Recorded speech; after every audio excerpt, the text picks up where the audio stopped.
Bismillahirrahmanirrahim. Dear student, Assalamu alaikum. I am Professor Sumaira Yunus and I will teach you geography. कैसे हैं बेटा आप सब लोग? आई होप आप सब लोग ठीक होंगे और अल्लाह ताला आप सब लोगों को अपनी हिफ्ज़ व अमान में रखे। अपना बहुत सारा ख्याल रखा करें, अपनी सेहत का बहुत सारा ख्याल रखा करें। अब हम जो है अपने लेक्चर की तरफ जाएंगे। बेटा आज लेक्चर नंबर 4 है हमारा जियोग्राफी का, और आपको पता है जैसे कि चैप्टर नंबर 1 है हमारा अर्थ एज अ प्लैनेट। उसमें हमने डिफरेंट हमारे 3 लेक्चर हो चुके हैं। फर्स्ट लेक्चर में आपको पता है कि हमने क्रिएशन ऑफ द अर्थ पढ़ा है। सेकंड लेक्चर में हमने सोलर सिस्टम। थर्ड लेक्चर में हमने shape and size of the अर्थ जो है वो डिटेल में डिस्कस किया था और उसमें साथ ही हमने मूवमेंट ऑफ द अर्थ का फर्स्ट पार्ट जो है वो हम डिस्कस कर चुके हैं, रोटेशन। आज हम जो डिस्कस करेंगे वो रेवोल्यूशन ऑफ द अर्थ करेंगे। तो थोड़ा सा उसके रोटेशन के हवाले से भी हम लाइट सी बात करेंगे, लेकिन हम इन डिटेल जो डिस्कस करेंगे वो हम रेवोल्यूशन ऑफ द अर्थ करेंगे। तो आज बेसिकली हमारा यही जो है रेवोल्यूशन है, इसी पे जो है हमारा कंप्लीट फोकस होगा। अच्छा, इसके अलावा मैंने आप लोगों को इससे रिलेटेड जो है लास्ट टाइम काम दिया था, जो आपके क्वेश्चंस रोटेशन ऑफ द अर्थ, जो आपका लॉन्ग क्वेश्चन नंबर 1 है। आप अगर अपने नोट्स में देखेंगे तो मैंने आपको दिया था। आई होप कि आप लोगों ने उसको अच्छी तरह से प्रिपेयर किया होगा। आज जो है हम लोग रेवोल्यूशन को पढ़ेंगे और फिर इस लेक्चर के बाद इसके हवाले से बात करेंगे। आए हम अपने लेक्चर की तरफ मूव करते हैं। Lecture 4 geography class 6।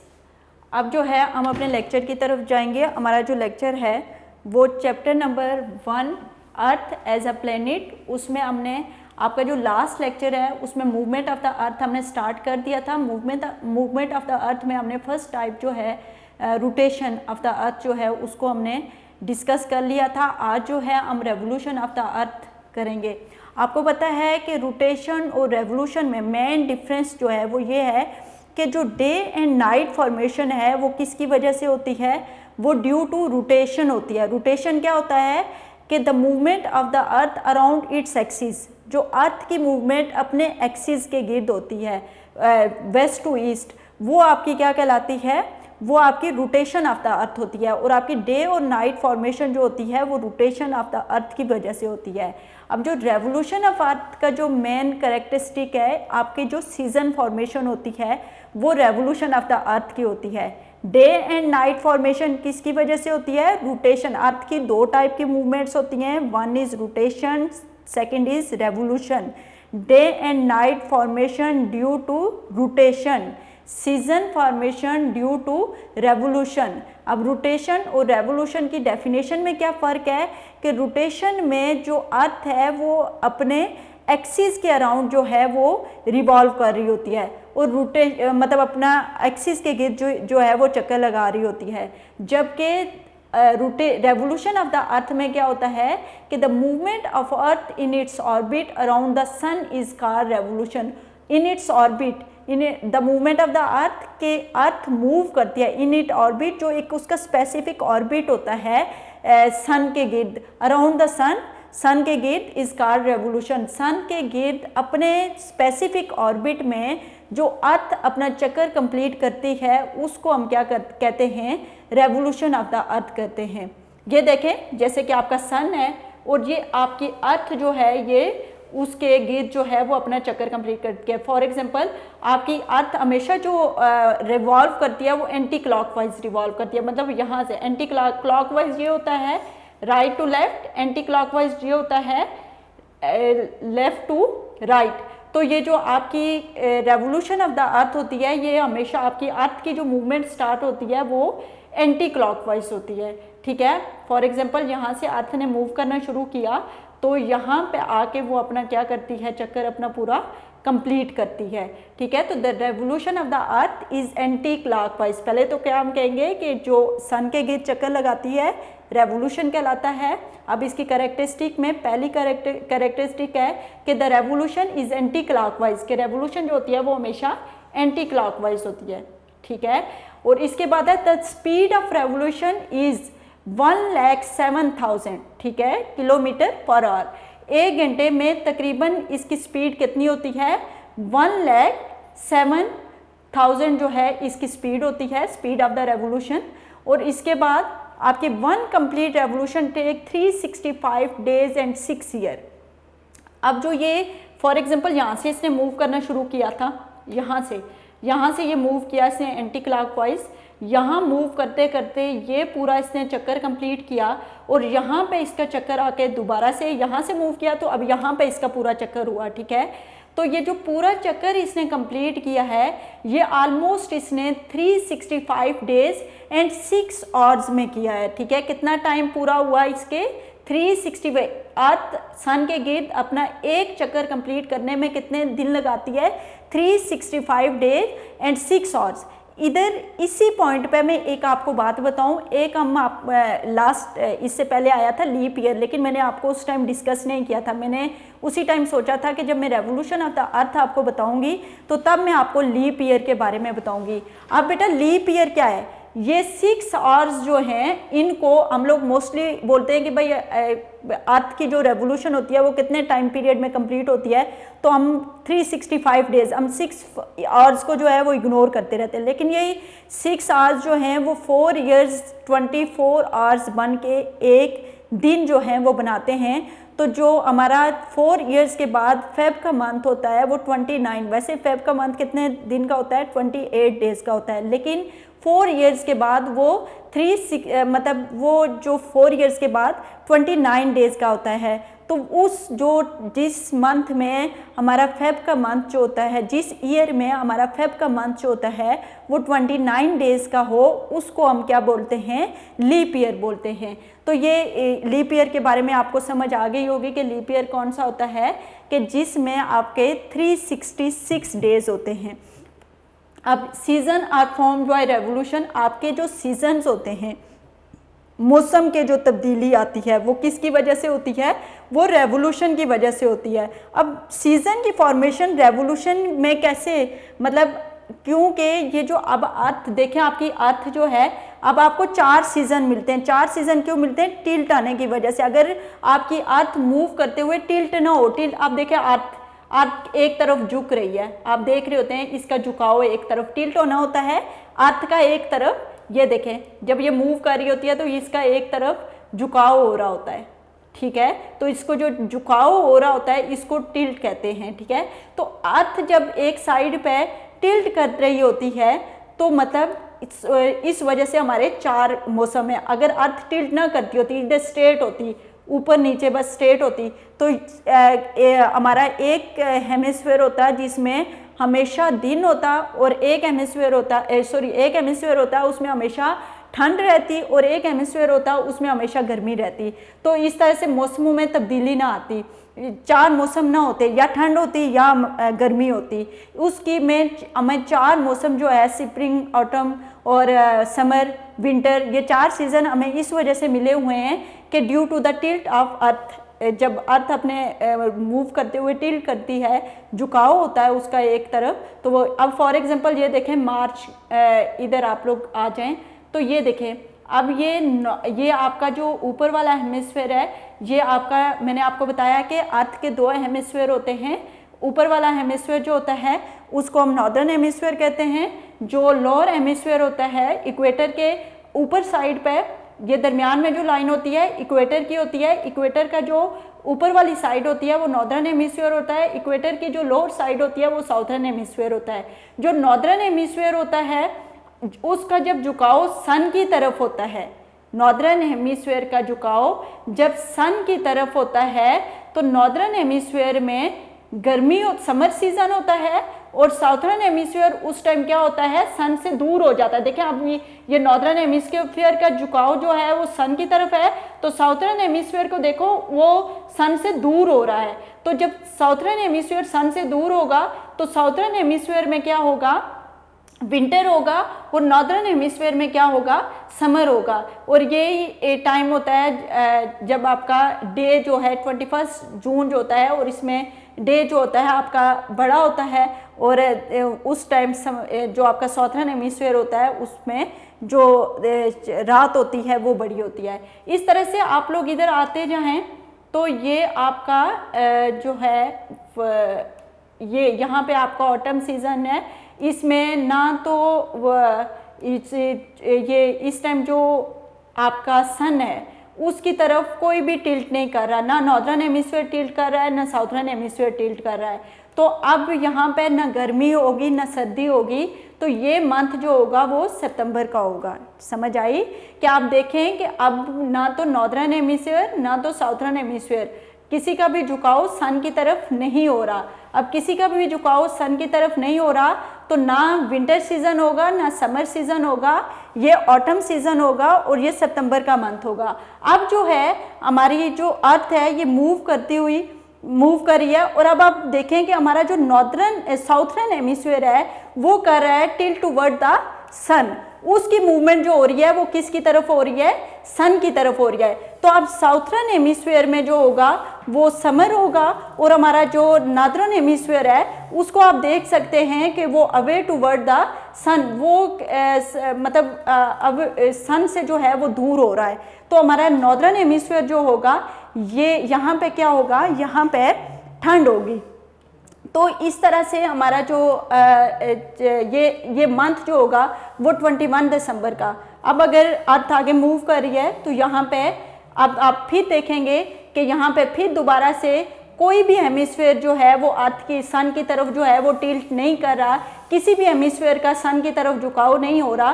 तो इस वजह से ना तो नॉर्दर्न हेमिस्फीयर ना तो साउथर्न हेमिस्फीयर में गर्मी या सर्दी का होगा, बल्कि इसमें अब जो है दरमियाना मौसम होगा, ना गर्मी होगी ना ही ना विंटर सीजन होगा ना समर सीजन होगा, अब स्प्रिंग सीजन होगा, और ये मार्च का मंथ होगा।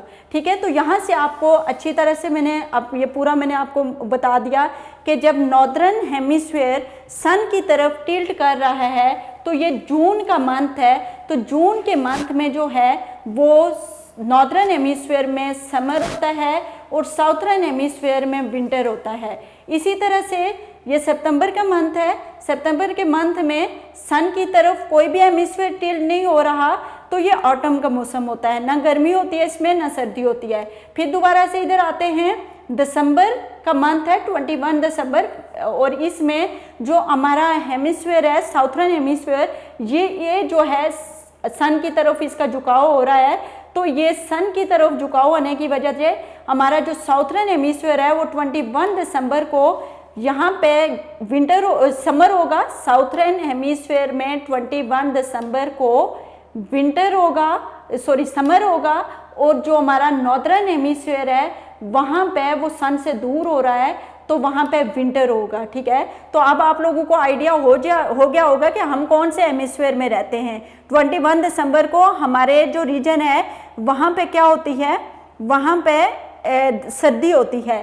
तो हमने कहा है कि नॉर्दर्न हेमिस्फीयर में 21 दिसंबर को सर्दी होती है। तो मीन क्या, हम कौन से हेमिस्फीयर में रहते हैं, नॉर्दर्न हेमिस्फीयर में रहते हैं। इधर भी जैसे जून में आपने इधर में जब आपको स्टार्ट बताया था तो मैंने कहा था कि जून में जो है वो इसका झुकाव सन की तरफ होता है। तो जून के मंथ में इन दिनों अर्थ जो है वो रिवॉल्व कर रही है और नॉर्दर्न हेमिस्फीयर जो है वो सन की तरफ, डेट्स वाई ये जो टाइम है ये इस टाइम जो है वो गर्मी का मौसम है नॉर्दर्न हेमिस्फीयर में, क्योंकि इस टाइम नॉर्दर्न हेमिस्फीयर जो है वो सन की तरफ उसका झुकाव हो रहा है और साउथर्न हेमिस्फीयर दूर है। तो जून के मंथ में नॉर्दर्न हेमिस्फीयर में गर्मी होती है और साउथर्न हेमिस्फीयर में क्या होती है, सर्दी होती है। तो इससे आपको आइडिया हो गया होगा कि हम कौन से हेमिस्फीयर में रहते हैं, तो हम नॉर्दर्न हेमिस्फीयर में रहते हैं। इसी तरह से मूव करते हुए आगे चले जाएंगे तो मार्च के मंथ में आप लोग देख सकते हो कि सन की तरफ कोई भी न नॉर्दर्न हेमिस्फीयर न साउथर्न हेमिस्फीयर कोई भी टिल्ट नहीं कर रहा। तो अब जो है इस वजह से यहाँ पे ना तो गर्मी होगी और ना ही सर्दी होगी। आगे वो एक और बात कर रहा है नंबर 5 पॉइंट में कि the orbit of the earth is Oval in shape, कि जो ऑर्बिट ऑफ द अर्थ है वो ओवल इन शेप कि वो कंप्लीट राउंड नहीं है। आप देखें इसका ये जो आपकी लाइन होती है ये इक्वेटर लाइन होती है, ये जो लाइन होती है आपकी प्राइम मेरिडियन होती है। अब ईस्ट टू वेस्ट ये जो इक्वेटर का डिस्टेंस है ये डिफरेंट है और जो आपका प्राइम मेरिडियन है उसका डिफरेंस है। मतलब ये अगर कंप्लीट इक्वल अर्थ जब मूव कर रही होती और उसका तमाम जगहों से एक जैसा डिस्टेंस होता तो फिर तो हम कह सकते थे कि the orbit of the earth is round in shape, लेकिन ऐसा नहीं है यहाँ से देखो, यहाँ से अर्थ की जो है वो डिस्टेंस डिफरेंट है, ज़्यादा है, और यहाँ से अर्थ का डिस्टेंस मूव करते हुए कम है। तो इसको हम कह सकते हैं कि earth, the orbit of the earth in oval in shape. अब नेक्स्ट जो है हमारा है कि सीज़न की, जो भी सीज़न में, ये पहले भी आपको डिटेल में डिस्कस कर चुकी हूँ, अब फिर दोबारा से मैं आपको डिस्कस करती हुई बता रही हूँ, दोबारा से बता देती हूँ। Season are form due to the tilt of earth axis. On June 21 the northern hemisphere is tilt toward the sun. ठीक है, वो कहता है कि जून 21 में जो आपका नॉर्दर्न हेमिस्फीयर है, ये देखें, ये आपका नॉर्दर्न हेमिस्फीयर है, ये साउथर्न हेमिस्फीयर, इधर नॉर्दर्न हेमिस्फीयर, ये नॉर्दर्न हेमिस्फीयर है। अब देखें ये जून 21 है और इसमें आपका जो नॉर्दर्न हेमिस्फीयर है ये सन की तरफ टिल्ट कर रहा है, सन की तरफ झुक रहा है। ठीक है, इट एज समर, तो यहाँ पे क्या होगी, गर्मी होगी। अब साउथर्न हेमिस्फीयर जो है, ये देखें, साउथर्न हेमिस्फीयर सन से दूर जा रहा है, तो साउथर्न हेमिस्फीयर सन से दूर आने की वजह से southern hemisphere is away from the sun, it as winter, तो डेट्स वाई यहाँ पे क्या होगा, विंटर होगा। अब दिसंबर 22, अब दिसंबर 22 में, ये दिसंबर 22 होगा, इसमें देखें हमारा साउथर्न हेमिस्फीयर जो है वो टिल्ट टुवर्ड द सन। अब जो हमारा साउथर्न हेमिस्फीयर में जो हमारा ये झुकाव है ज़मीन का, वो कुछ किसकी तरफ है, सन की तरफ। तो यहाँ पे साउथर्न हेमिस्फीयर में क्या होगा, यहाँ पे समर होगा, और जो आप देख रहे हैं कि हमारा नॉर्दर्न हेमिस्फीयर जो है वो सन से दूर जा रहा है, तो ये सन से दूर जाने की वजह से यहाँ पर नॉर्दर्न में दिसंबर में क्या होगी, ठंड होगी। ठीक है, इसी तरह से वो कह रहा है on December 22 the southern hemisphere is tilt toward the sun, it has summer, the northern hemisphere is away from the sun, it has winter. आगे वो कह रहा है कि ऑन मार्च 21, ये देखें मार्च 21, इसमें क्या है, एंड सितंबर 22, ये March 21 and this is September 22। इसमें क्या होता है कि no hemisphere is tilt toward the sun. अब यहाँ पे भी देखो, यहाँ पे भी देखो, अर्थ बिल्कुल स्ट्रेट है, अर्थ का नॉर्थ पोल और साउथ पोल बिल्कुल स्ट्रेट है। आप लोग देख सकते हैं कि मार्च 21 एंड सितंबर 22 में दोनों हेमिस्फीयर बिल्कुल सीधे हैं, जो नॉर्थ पोल और साउथ पोल जो है वो बिल्कुल सीधा है, कोई भी साइड जो है वो झुक नहीं रही, किसी में टिल्ट नहीं है। तो टिल्ट ना आने की वजह से जो मौसम है वो ना तो गर्मी होती है मार्च और सितंबर के मंथ में, आप लोग खुद भी ये चीज़ नोट करते होंगे कि मार्च और सितंबर के मंथ में ना तो ज़्यादा गर्मी होती है और ना ही neither too hot not too cold in both hemisphere, ये दोनों हेमिस्फीयर जो होते हैं इनमें ना तो ज़्यादा गर्मी होती है ना ज़्यादा सर्दी होती है। एक दफ़ा फिर बताती जाऊँ, हेमिस्फीयर कहते हैं अर्थ को अगर इक्वेटर, मतलब for example this is a earth, और अर्थ को अगर मैं इक्वेटर की साइड से दो हिस्सों में डिवाइड कर दूंगी तो वो अर्थ के दो हेमिस्फीयर बन जाते हैं। ऊपर वाले पार्ट को एक हेमिस्फीयर नॉर्दर्न हेमिस्फीयर कहते हैं और नीचे वाले पार्ट को साउथर्न हेमिस्फीयर कहते हैं। तो इस तरह से मैंने आप लोगों को सारी चीज़ें जो हैं वो बता दी हैं कि रेवोल्यूशन में क्या होता है। रेवोल्यूशन में यही होता है कि the movement of the earth in its orbit around the sun is called revolution. दोबारा से स्टार्ट कर लेते हैं कि मूवमेंट ऑफ द अर्थ दो तरह की, बेटा कितनी होती है मूवमेंट ऑफ द अर्थ, दो टाइप्स होती है। मूवमेंट ऑफ द अर्थ की कितनी टाइप्स होती हैं, टू टाइप्स होती हैं। कौन सी, one is rotation and second one is revolution. One is rotation and second one is revolution. Rotation क्या होता है, rotation of the earth, the movement of earth around its axis.